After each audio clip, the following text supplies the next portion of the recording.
से बुरा हाल धर्मपत्नी के बार बार कहने पर सुदामा न चाहते हुए अपने बचपन के मित्र कृष्ण से मिलने चला। द्वारकाधीश के महलों के अंदर जाने का प्रयास किया तो धर्मपत्नी के बार बार कहने पर सुदामा न चाहते हुए अपने बचपन के मित्र कृष्ण से मिलने चला। द्वारकाधीश के महलों के अंदर जाने का प्रयास किया तो द्वारपालों ने रोका। अरे ब्राह्मण, किधर को जा रहे हो? जानते भी हो यह मार्ग किधर जा रहा है?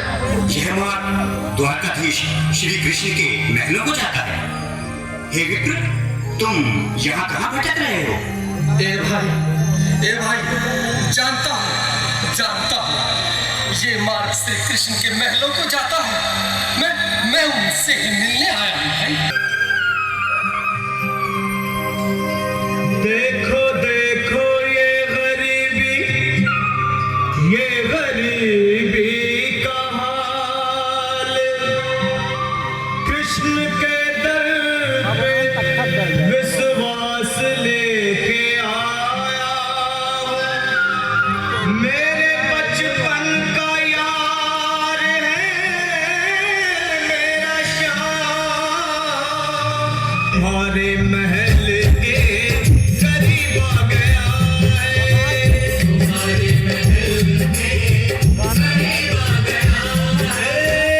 अरे द्वारपालो, कन्हैया से कह दो कि दर पे सुदामा करीब आ गया है।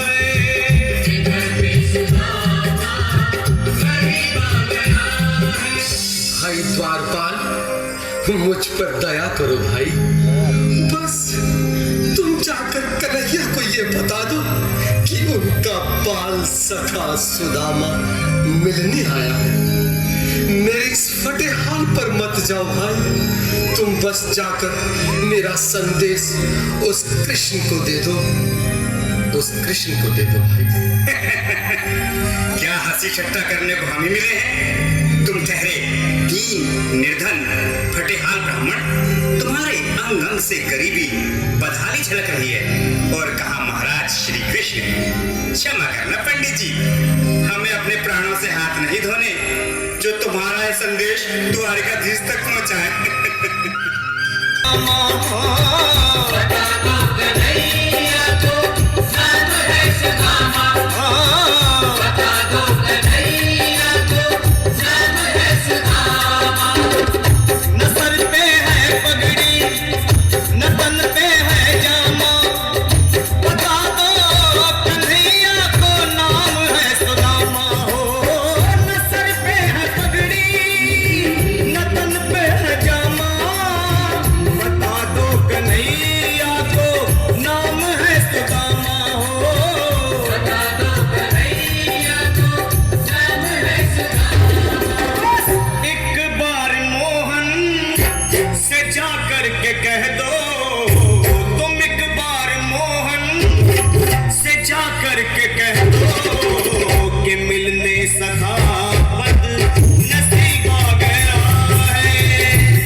तक नहीं पहुंचाती तब तक मैं यहीं बैठा, चाहे मेरे भूख प्यास से प्राण ही क्यों न चले जाए।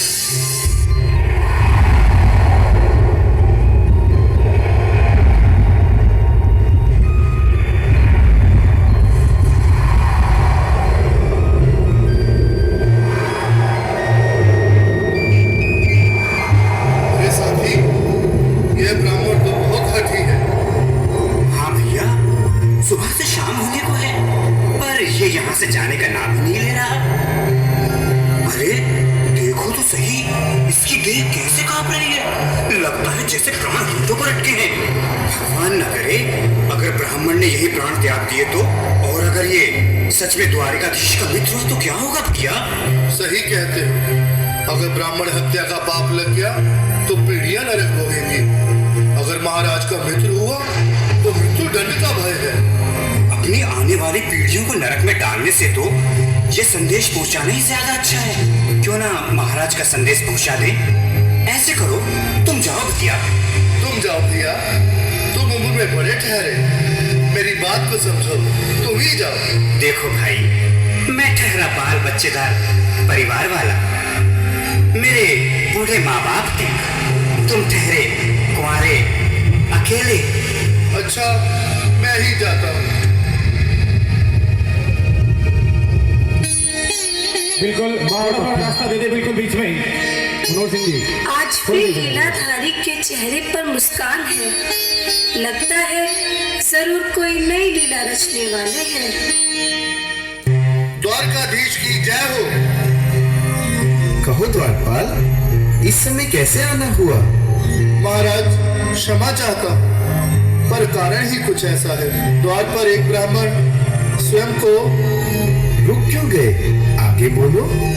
द्वार पर एक गरीब ब्राह्मण स्वयं को आपका मित्र बताता है, आपसे मिलना चाहता है।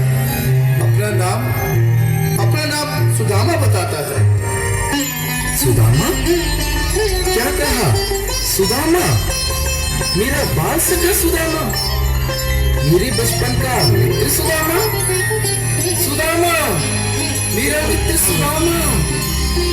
सुदामा, चरण पादुका तो पहले। स्वामी, स्वामी, स्वामी, स्वामी, स्वामी, स्वामी। सुनते ही दौड़े चले आए मोहन, लगाया गले से।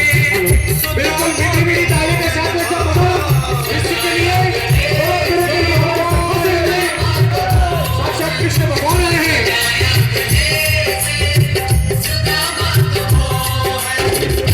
सुनते ही दौड़े चले आए मोहन, लगाया गले से सुदामा को मोहन।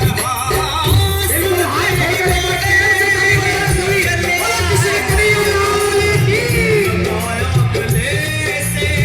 सुदामा को मोहन।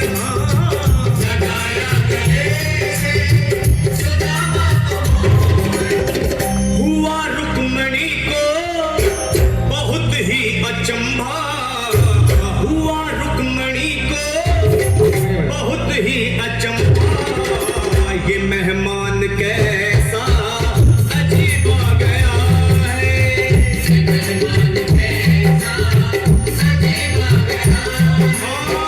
हुआ रुक्मणी को बहुत ही अचंभा।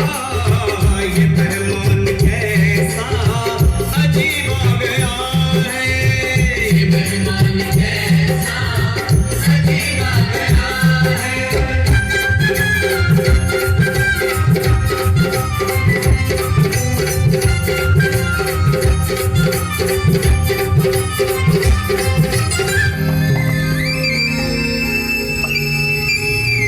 बोलो श्री कृष्ण भगवान की जय। बहुत अच्छे, बहुत सुदामा, आओ, चले आओ। इस महल को अपना ही समझो। मेरे बाल सखा, शर्माना कैसा? चले आओ। रुक्मणी, रुक्मणी, मेरे मित्र के स्वागत की तैयारी करो। घबराओ मत। सुदामा, सिंहासन पर बैठो। नहीं नहीं, मैं आपके सिंहासन पर कभी नहीं महाराज। ये पाप मुझसे न होगा। ये द्वारकाधीश, मैं मिलकर बदनसीब बदकर्म तुझ ब्राह्मण आपके चरणों में बैठ सकूं तो मेरा सौभाग्य होगा। हे दीनानाथ, हे दीनानाथ, हे दीनानाथ। सुदामा, मुझे महाराज कहकर प्रताड़ित ना करो। मैं संसार के लिए द्वारकाधीश हूँ, पर तुम्हारे लिए सिर्फ तुम्हारा बाल सखा हूँ। मुझे बचपन की तरह कृष्ण, कन्हैया या मोहन कहकर पुकारो। महाराज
खुशी का समा तेरे करीब आ गया है।